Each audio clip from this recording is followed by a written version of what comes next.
got your number written on the back of my hand. I got your number written on the back of my hand. I got your number. Ja, goedemiddag. Ben ik bij de boerderij van... Ja. Goedemiddag, meneer. U spreekt met Bruno van Giels van het ministerie van Defensie. Zou ik u even strikt vertrouwelijk kunnen spreken, alsjeblieft? Ja, verband met. Rond 1:08 gaan wij nog een geheime NAVO-manoeuvre inschakelen. Dat zal plaatsvinden op uw akkers. Is het mogelijk om daar niets van naar buiten te laten lekken, alsjeblieft?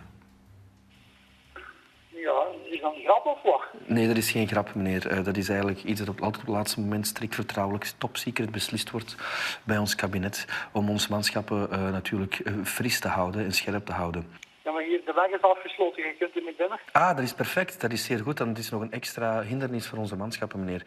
Maar dit is zeker geen grap, hoor. Onze manschappen die zullen dus gewoon over uw domein trekken. En als alles goed is, zal u daar niks van merken. Want die mannen zijn zo gecamoufleerd dat niemand er iets zal van zien. Hebben die nergens anders in plaats getroffen? Je hebt het militaire domeinen. Ja. Nee, meneer, die akkers die worden in een trommel gegooid en daar wordt daar eentje uitgepikt. Hier is allemaal draad gespannen, hier kun je nog niet in door. Maar ik geef u even, als u me niet gelooft, ik geef u even mijn overste. Met kolonel Burses. Hallo? Ja. Ja, hallo. Ja, goeiedag. Goeiedag. U bent al op de hoogte gebracht van onze strikt geheime manoeuvres? Hier van mijn weg zijn nu werken bezig. Ja. Help me met een auto, je nog niet binnen. Hier gaan ze beton voor de deur gegoten, je kunt er nog niet binnen. Nee, maar...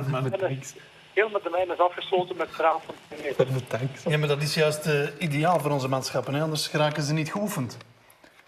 Ja. Nu, wij zijn met zo'n 400.